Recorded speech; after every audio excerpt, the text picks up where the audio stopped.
go to Savage. Real talk, no filter on Savage Unfiltered. Savage. I consider it an honor to be able to go work for the Central Intelligence Agency. There were some questionable things going on that, unfortunately, I had to speak up. The military command had told all personnel, we don't want you moving at all at night. The threat is too significant. We were going out for yoga classes. I'm working for the chief of base who turned the base into basically a social club on steroids. I reported it, and once you report it, that is an act of blowing the whistle. This gentleman wants to hear nothing about any of these issues and basically tells me, well, it's a good thing you got fired. Now you can reinvent yourself. They even put surveillance on me at one point in time. They actually even put out a be on the lookout list against me and denied me entry into a building. I did not collect the paycheck just to avoid the toxic situation of having to be in an office that was hell-bent on destroying me. I started trying to apply for jobs, get a job, and I ran into nothing but roadblocks. It was as if my name was toxic waste, as if I had done something really, really bad. I would have to fight communist-like totalitarian tactics here in the United States, where I'm supposed to defend and protect the Constitution of the United States. Instead, to Savage Unfiltered, we are streaming live here on X. Guys, I have a guest here. I had on last year, actually, on season 4, bringing them back to season 5 here on Savage Unfiltered. And as you heard into the live stream, guys, if you're catching up with the show or just dropping in, we have the author of an upcoming book called The Broken Whistle, Pedro Israel Orta. And without further ado, I don't want to hold anybody up. Here is Pedro here. Welcome to the show, Pedro. How you doing? I'm doing wonderful this morning. Thank you so much for having me on your show this day. Yeah, tell us a little bit about this book, Pedro. I know it's called The Broken Whistle. First and foremost, let's get the title out there so people can understand a little bit better. What does The Broken Whistle indicate, and why was it created, or why did you choose to take the term, The Broken Whistle? A couple things. In order to be relevant and credible, I wanted to ensure that what I wrote, I can substantiate by sources and a lot of showing and examples of what I witnessed. Right. And in my case, it was about blowing the whistle inside of CIA to the Director of National Intelligence, to the leadership of the CIA, to the Inspector Generals, and even to Congress. So I, as a CIA employee, was compelled by law to report what I reasonably believed to evidence basically abuse of authority, gross mismanagement, waste, fraud, and significant and specific endangerment to public safety. That is known as blowing the whistle. Now, I did it accidentally. I didn't know what I was doing at the time. But the point is, I blew the whistle. And what I found out was that the process to report these issues, blow the whistle, in the intelligence community is completely broken. Oh, wow. They are non-existent. They're basically just pretty letters on paper that is worthless paper and ink. They might as well save their money. So I walk the reader through my entire story as far as exactly what transpired while I worked at CIA. I call out the good, I call out the bad, and the book is, in some ways, probably could have written in 2 parts, but I had to get the book through the pre-publication review process. So I also had to sell the book for the CIA censors to put the book out. So there's probably a little bit of extra material on my background, but my background is very relevant, because if you blow the whistle, you can easily be called a crank, a troublemaker, a nuisance, a disgruntled employee. Well, the narrative will show that I was not a disgruntled employee, but the fact was that I was classified as a stellar employee with outstanding pars at times, 8 exceptional performance awards. So basically, the end of the day, the main theme is broken whistleblower processes. But within the narrative, you will find many other themes. The themes as far as the effects of DEI, diversity, equity, and inclusion. You can't expect excellence if you promote incompetence. And at times that happen within the government service. But other themes in this book are, we can sit here and talk forever about what wicked people are doing, how bad the wicked are, and the wickedness of the wicked.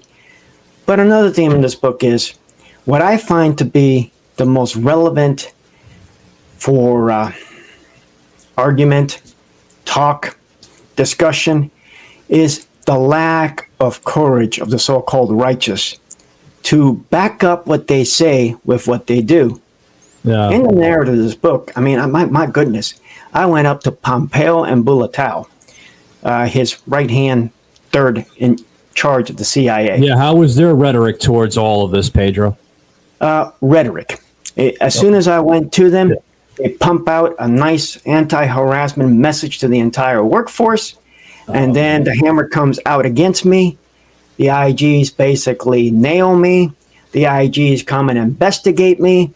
Eventually, basically, they send the Office of Security after me as a big bad bully to beat me out of the CIA. So basically, Pompeo was worthless. But for that matter, I also went to the DNI, Daniel Coates. It turns out, how'd that turn out? It turns out he was just an empty suit on a dead cadaver as far as his position there at the DNI. I mean, it was clearly the Indians were running the chief, to use some catchy phrases there. So, I mean, that was worthless. That led to more reprisals and inaction. But even worse, it goes to Congress. One leading Republican basically washed his hands like Pontius Pilate and sends me to another senator. And the other senator expressed some interest. But when I start peeling that onion, trying to get to really what is going on here, and I finally was able to get on the phone and talk to one of his staffers, the staffer knew nothing about this. So it was all just show. Smoking. Yeah, let's talk a little bit about the CIA today, in your personal view or thoughts of it.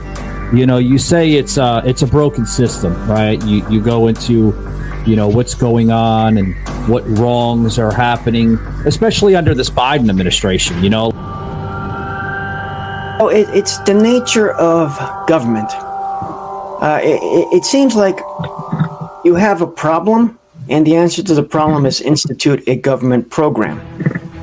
Sometimes these government programs begin with good intentions and have some good and do some effective work. You can go back to the roots of the FBI, 20s. They were involved in solving some serious crimes here in Oklahoma where I live, about the Osage Indians being basically ruthlessly murdered to take their land away from them because their lands had oil. On that note, the CIA had its beginnings from the Office of Strategic Services, the OSS, during World War II, which they were very instrumental in fighting against Nazi Germany in Europe to be able to open the way for Allied forces to eventually go into the mainland of Europe and basically retake back the land from the Nazis and essentially defeat Nazi Germany. And then post-World War II, that's where you had the creation of the CIA that was effective early on at combating the Soviet intrusion, escalation, so forth, as well as Chinese anti-communist kind of activities. But like any government institution, eventually it becomes not about the mission, it becomes about the bureaucracy. So the bureaucracy becomes this big monster, and it becomes all about money and power. And eventually you have basically a morphing, a transition in which the mission is secondary to the preservation of this giant bureaucracy. And you can look... What struck me, if I may chime in, it said that you were on a post-Snowden and you were relying on a system referring to President Obama and the Congress and everything else with the IC leaders. Did you want to go into a little bit of that? Yeah, I seen that on your website there with the broken whistle, and that kind of struck me a little bit, and I'm kind of understanding what you mean by that a little bit. The reality is that intelligence community whistleblowers have never had any effective protections. You can go back to the Intelligence Community Whistleblower Protection Act, which is not a protection, it's a mechanism to report. But it doesn't guarantee that you will be protected from a reprisal or that an IG will effectively investigate that reprisal and make a decision in your favor that, yes, you were reprised against. Pre-Snowden, there really were no protections. It wasn't until Presidential Policy Directive 19 was put into effect. And that has the force and effect of a law because a presidential directive carries the same weight as a presidential executive order. And all presidential executive orders must be based on the Constitution and the law. The president has no right to publish an executive order that actually goes against the Constitution or the laws of the United States of America. Right. So PPD 19 on paper offers protections for whistleblowers. Snowden came in just about the time where this document PPD 19 was actually published and put into effect. And Obama and his leaders, Brennan, Clapper, so forth, claimed that Snowden had protections and he must have used and should have used PPD 19 to make his disclosures rather than leak what he leaked. Now since we're on Snowden, do you see Snowden as, what they're claiming him to be, a traitor of the United States and, and all that? Do you see that at all? Or? By the letter of the law, he leaked national security information, and that is a crime. Right. I agree with you, yes. You have to look at the history of these failed protections.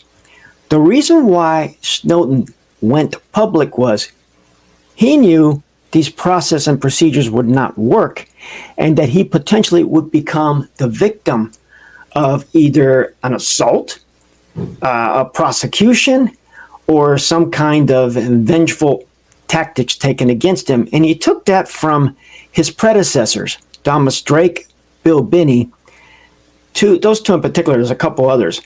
But basically, they were pre-Snowden, and they blew the whistle on very similar, if not the same kind of abuses from the NSA.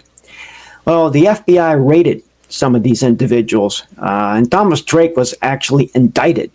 And eventually, he pled guilty to a minor crime. But they were seriously going after him to put him behind bars for life. Yeah, I remember reading about that, yeah. So that drove Snowden to go public. And on that note, immediately after he goes public, and subsequently there for months, if not a year, 2 or 3, here you have the same leaders, Obama, Clapper, Brennan, Congress, claiming that PPD 19 works, intelligence community whistleblowers have protections, they can blow the whistle, they can go to the IG, they can go to their superiors, they can effectively, disclose waste, fraud, abuse, and so forth, and they take no reprisals against whistleblowers. Well, I come in post-Snowden. I use this regime they put in place. And what I find is that this regime does not work. If you dare to blow the whistle internally, they will come after you to basically just bully and beat you to a pulp until you quit. And a lot of people quit and leave to preserve their well-being and in some cases their national security clearance so they can be employable. And if you don't leave, they will find a way to bully you to the point that they will terminate you and fire you. Yeah. And I chose not to play their game and to stand fast to the allegations I had made and to these standards, policies, and procedures that are compelled to enforce. Yeah, in this book, Pedro, like you just mentioned, you chose not to play their game. You chose to stand up and decide to write this book. And I'm sure it's going to get a lot of backlash from the liberals and a lot of people in the deep state and the entitlement people up there and the establishment. They're going to see this book, The Broken Whistle, and they're going to say, how dare he write this book? How dare he expose to the American people, all our dirty little secrets, and everything else. But I mean, do you think it's necessary to write a book like this to show the American people just how dirty the establishment has become over the course of 50 plus years, possibly more? I begin my book with my prologue, The Truth Must Be Told. And there are consequences if we do not step up and speak truth to power and begin to hold accountable those in power. What we have going on in society right now is we have an emboldened left that knows that they can abuse their power and get away with it because there is no counteraction to stop them. And as long as we continue on this paradigm and this trajectory, we're going to see them abuse their power even more and more and more. So we have a serious danger here. And that's how I conclude my book with the epilogue, who will speak for you when they come looking for you? Right. We've got the Constitution, the separation of powers, the executive, the legislative, the judiciary. One of the premises of my book, the thesis and the conclusions is where we're seeing failure is a failure of the congressional oversight functions of Congress.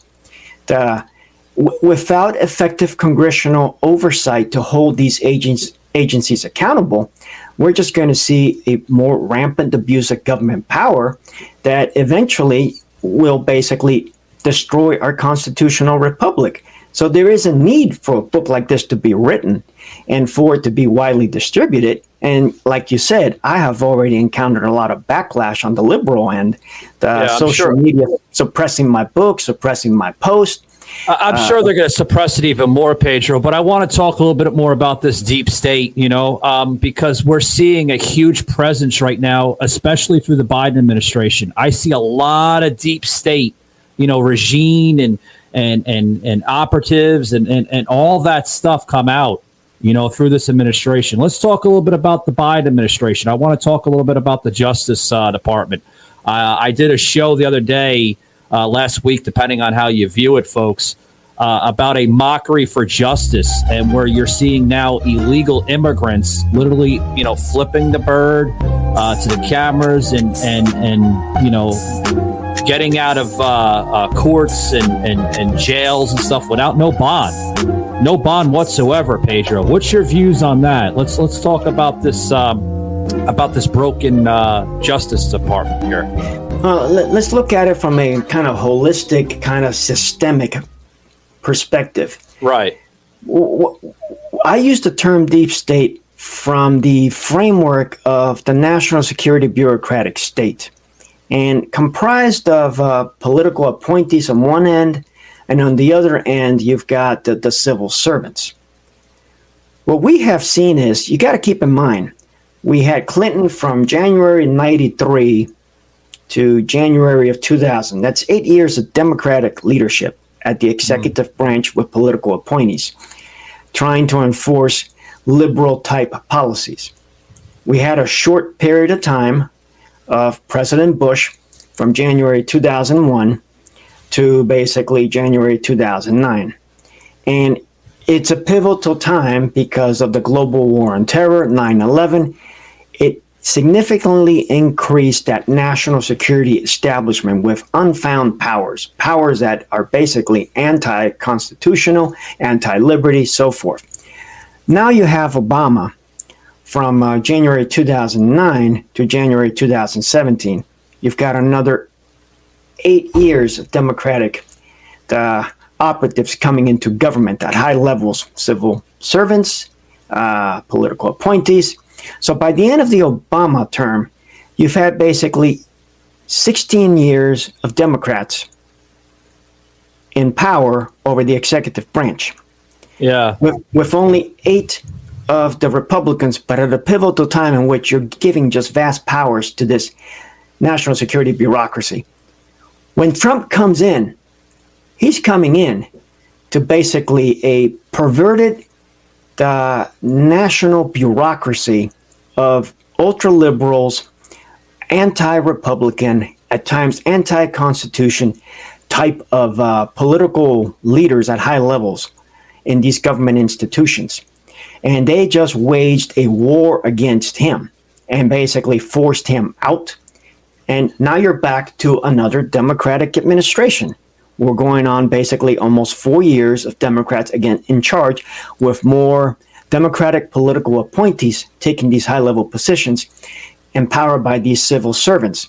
So you've had just too many years of Democratic leadership over the executive branch, weaponizing the executive branch to go after conservatives. Failed policy over the failed policy, Pedro. I mean, you're clearly seeing that. A lot of people are looking at Joe Biden as a Obama 2.0 of an administration, with the open borders, with just weak policy. I mean, especially now that you see it right now, there's just weak policy under Joe Biden.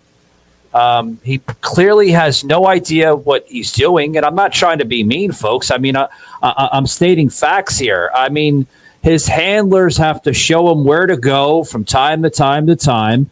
At first, Pedro, I was laughing about it. I'll be completely honest with you. I was laughing about his presidency when he first came in, with the transition between 2020 to 2021 from Trump to Biden.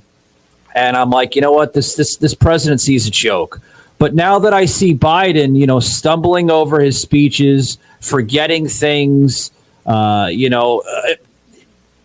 so important things. I can care less about, he forgets about his son dying and everything. That's important to him. But it's, I want him to focus on things that he needs to remember, like our national security and stuff like that. It's elderly abuse, Pedro. It really is. And I'm feeling sorry for the man. I really am.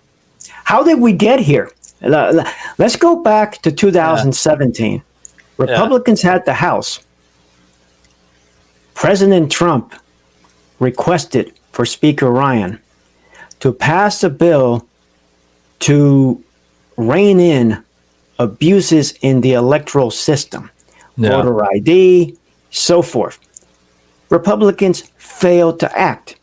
Republicans basically created the situation that led to the failures in the election of 2020. On that note, at the end of 2020, President Trump requested for Republicans repeal section, I believe it's section 230, that grants social media companies vast powers to censor disfavored speech. He vetoed the National Defense Authorization Act because it did not include a provision to repeal that section 230. What did Republicans do? They overturned the veto and basically allowed Section 230 to continue without any reforms as President Trump requested. And that created the situation where post-January 6, 2021, social media began to crack down completely on disfavored speech. Fast forward to this Biden administration. You are right. Who is running the presidency? I think a lot of it is through a shadow presidency of Barack Obama. I can see that. I can see Barack Obama pulling the strings, so to speak. He's the puppet master. A lot of people are claiming him to be through Biden because he's clearly he's not there, Pedro Biden. Correct. The mindset is failing him every day, and it's getting worse and worse and worse. But to me, the biggest problem is not necessarily what Biden is doing, what the Democrats are doing, but now Republicans won the House, took over the House, beginning in January 2021. And for the past year, now going on year and a half, they have done nothing but what I call in my book grandstanding, showmanship, and political theater. You're seeing it similar to a Nikki Haley with her political circus right now, that she's going all over America, trying to get votes from the Republican voters and stuff. And like you said, it's a political theater. It's a circus show. It's just to drive up ratings on national networks and this and that. There's no message behind it, Pedro. Well, I mean, go back to 2010 and the IRS Tea Party scandal. The Tea Party rose up and delivered the House to Republicans in the midterm elections of 2010. It was just a drastic trashing of Obama at the time, and it posed a significant risk to his re-election in 2012. What do the Democrats in political power do? They weaponize the IRS to go after political opponents to ensure that no political opponent could rise up to dethrone Obama to assure that he would be re-elected in 2012. Well, the Republicans had the House. They were supposed to investigate and hold accountable the Obama administration, the executive branch, the IRS, and so forth. And what did they engage in? The usual political theater, grandstanding, and showmanship. Consequently, they did nothing about it. Fast forward to Benghazi in 2012. Fast and Furious. It's the same song and dance over and over by Republicans. They keep this game up. They're going to lose the House in 2024. And be careful here, because if the Democrats win the House and take over the House in 2025, I wouldn't put it past them to do some more shenanigans during this election and say what that the hell Trump are they so afraid of, Pedro? Like, why are they so scared of tackling the Democrats and creating better policy and creating a better livelihood in society for America? Like, what are they so scared of? It's power and money. They want to position themselves to pocket money. I know it's power and money, but I mean, it comes down to, especially where our society is going right now, our nation is crumbling on every level. High inflation, high unemployment. The jobs aren't there. According to Joe Biden, the jobs are there. Oh, yeah, we just had 350,000 jobs last month of January. Where, Joe? They're fabrication of numbers that the Democrats are coming up with every single day. It's embarrassing that I have to watch out a press secretary, Karine Jean-Pierre, come up with these ridiculous set of numbers. The jobs are there and we're doing so much better as an administration. She's not saying that, but basically it's coming out like that. Like, this is a better administration than the Trump administration. Now, I don't want to compare. I'm not a cultist, Pedro. I'm not saying, Trump had every policy in line and he was one of the best presidents we've had in a long time. But, there were certain things that he'd done that I wish he would have done a little bit better.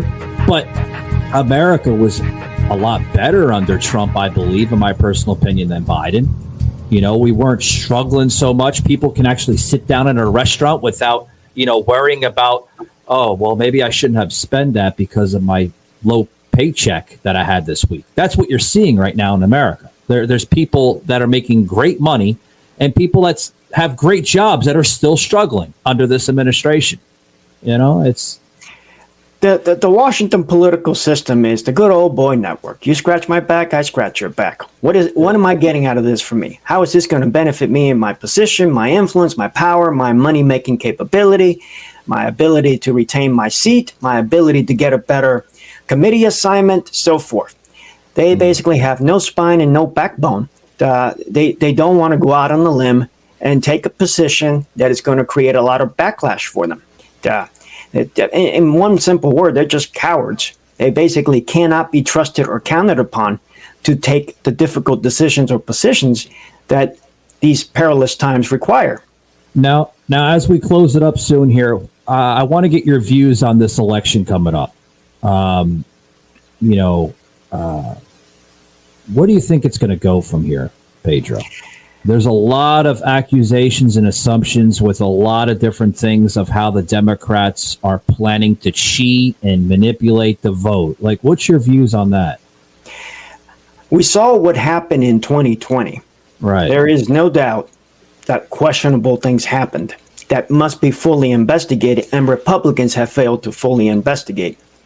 Shenanigans that happened again in 2022 clearly have been documented in Maricopa County, Arizona. there is no doubt that if they got away with it in 2020 and in 2022, that they're going to try to pull another fast one in 2024.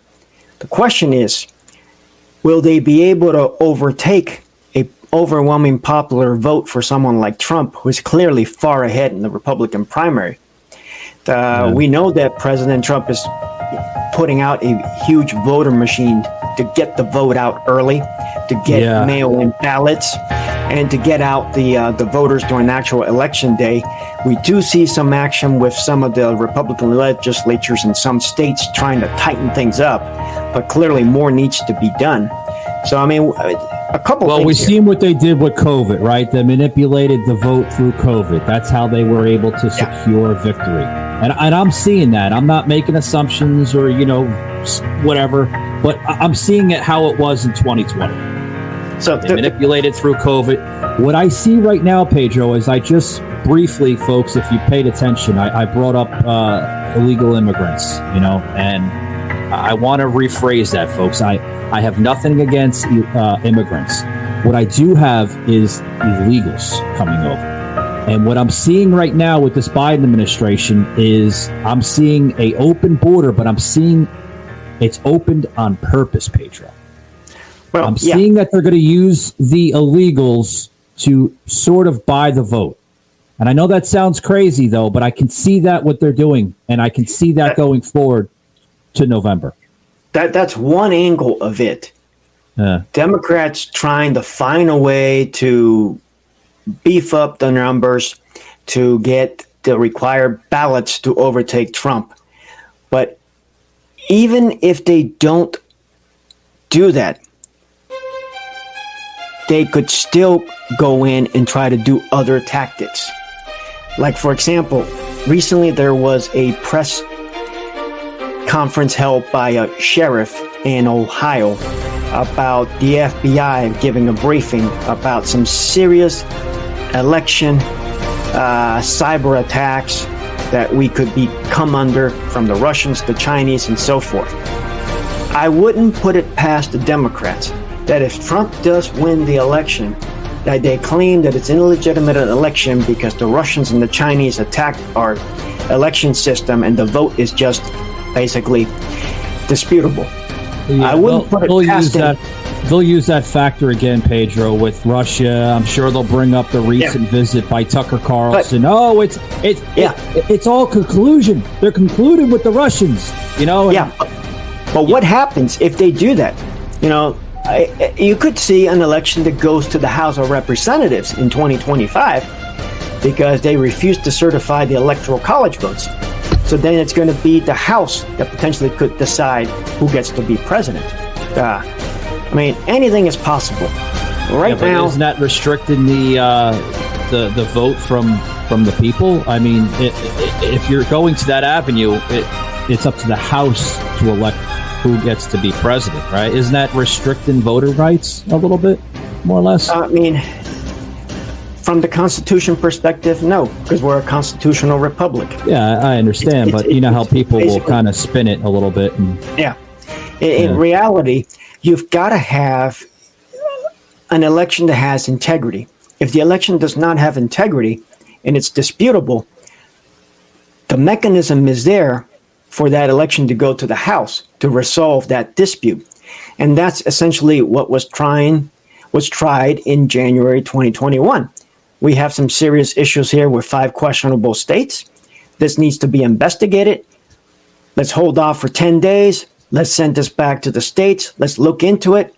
And Republicans failed to follow through while Democrats spun it as an insurrection. The reality is that was a constitutional mechanism in our Constitution to resolve a election issue. That was not an insurrection. And on that note, to me, this is one of the serious problems we have with Republicans. The J6 prisoners are political prisoners. Yeah. What is the House of Representatives doing to defend them? Yeah, Nothing. I just had a gentleman. Nothing. Yeah, I just had a gentleman on going back more than a few episodes now with this with with this guy. He's a J6er, James Beeks. He's a world-renowned Broadway actor. His Broadway career, Pedro, is shot because of the whole January 6th. No Broadway production company anywhere in America will hire this guy because of the whole January 6th. Now, he was found acquitted, folks, but still, they're not going to hire him because of the background of January 6th. Now, he went up to the Capitol, Pedro, not to orchestrate madness and chaos. He went up there to exercise his First Amendment rights. But yet alone, they arrested him and put all these charges on him because he was involved with all these people. What happened on January of 2017? January 2017. Antifa, many organizations trashed Washington, D.C. in opposition to the Trump presidency. How many of them have been arrested or prosecuted? I think 0 is the number. And they never show that. Like, the mainstream never shows it. No politicians ever show that, with the exceptions of a few Republicans. But they will never show that because, oh, no, that never happened. It was all MAGA extremists. It was all MAGA extremists. That's what they're saying. But where is the Republican leadership outrage and action to do something about these things? 0. But and it very little. Empowers Democrats. Very little. There's a few selected Republicans that are still speaking up. You have Marjorie Taylor Greene up in Georgia, Ted Cruz, a few selected members of the Republican Party. They're speaking up against it. But we need more than that. Right? We need action. Yeah. The Republicans in Congress, as the leader of the House of Representatives, the House of Representatives has the power of the purse. They can choose to selectively fund and defund select government activities. They have the ability to hold accountable the executive branch, but instead of doing so, they engage in political theater, showmanship, and grandstanding. If they're supposed to be Republicans, right? The name is in it all, folks. Listen to it. Republicans. Republic, right? They're supposed to be for the people. We're not seeing that. We need more action. Like Pedro said, we need to see them stop worrying about their political careers and start worrying about the people. This is the sake of our nation. Like, their actions literally dictate the future of this country and where it's going to go. Like you're saying, political theater. If they keep on committing to that garbage, well, you're going to see where our country's going to go and where it is going right now. It's terrible. And that's where I go to with my epilogue. Who will speak for you when they come looking for you? If we do not do more than just speak up and act within the context and the paradigms of the law, not violating the law, but within our legal means, we will risk losing our constitutional republic and become just another tyrannical failed regime of a type of government like Nazi Germany, the communist China, communist Vietnam, communist Cuba, communist Venezuela. It took Venezuela almost 10 years to go from prosperity to basically having a currency that has 0 value. Yeah, we'll become another banana republic, folks, and you're seeing that right now.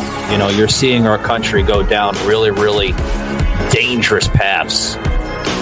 Pedro basically presenting that very well. Folks, as we close it out, I do want to encourage all the listeners that are listening into the show and people that have been listening to us on X.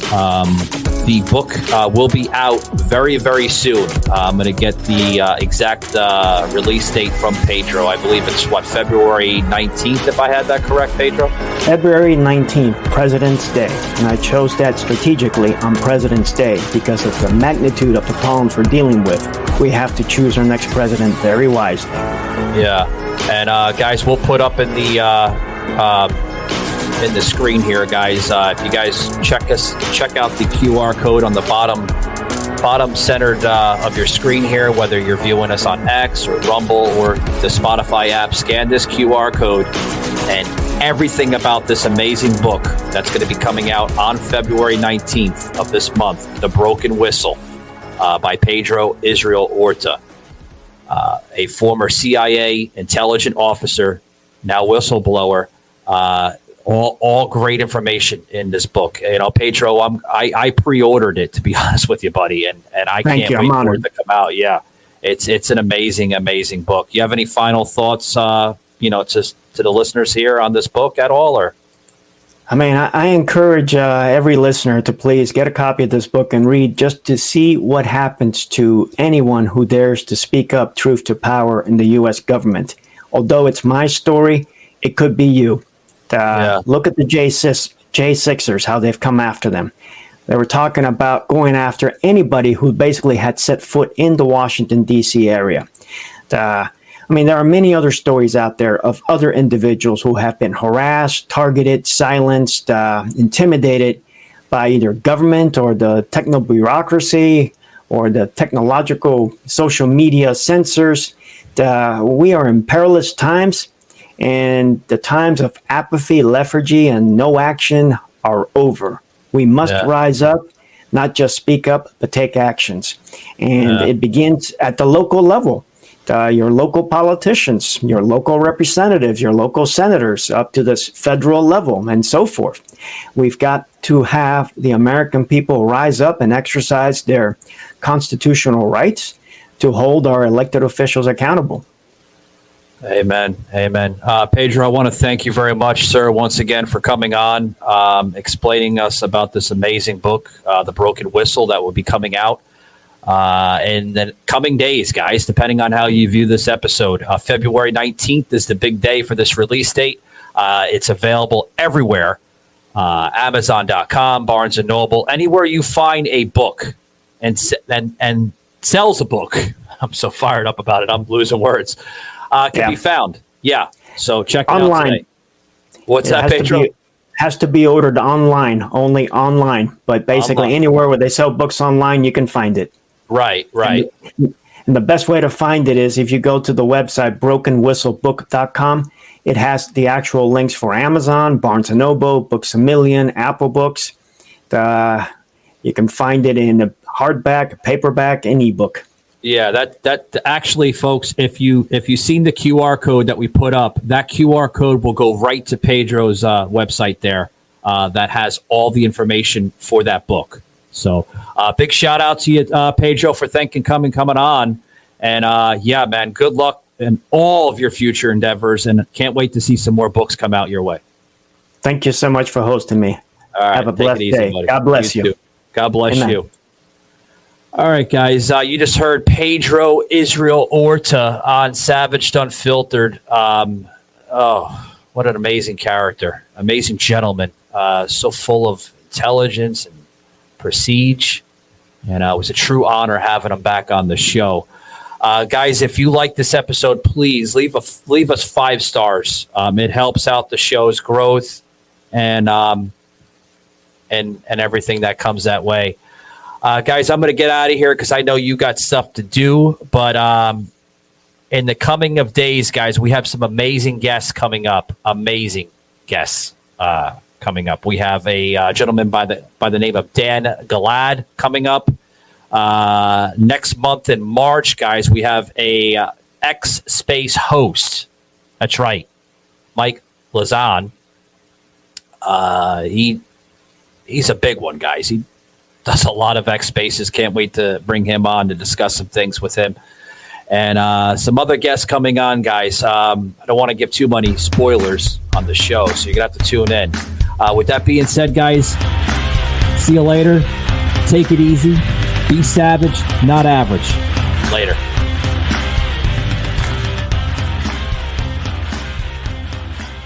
It's tax season, and at LifeLock, we know you're tired of numbers. But here's a big one you need to hear. Billions. That's the amount of money in refunds the IRS has flagged for possible identity fraud. Now here's another big number. 100 million. That's how many data points LifeLock monitors every second. If your identity is stolen, we'll fix it guaranteed. One last big number. Save up to 40% your first year. Visit LifeLock.com/podcast for the threats you can't control. Terms apply.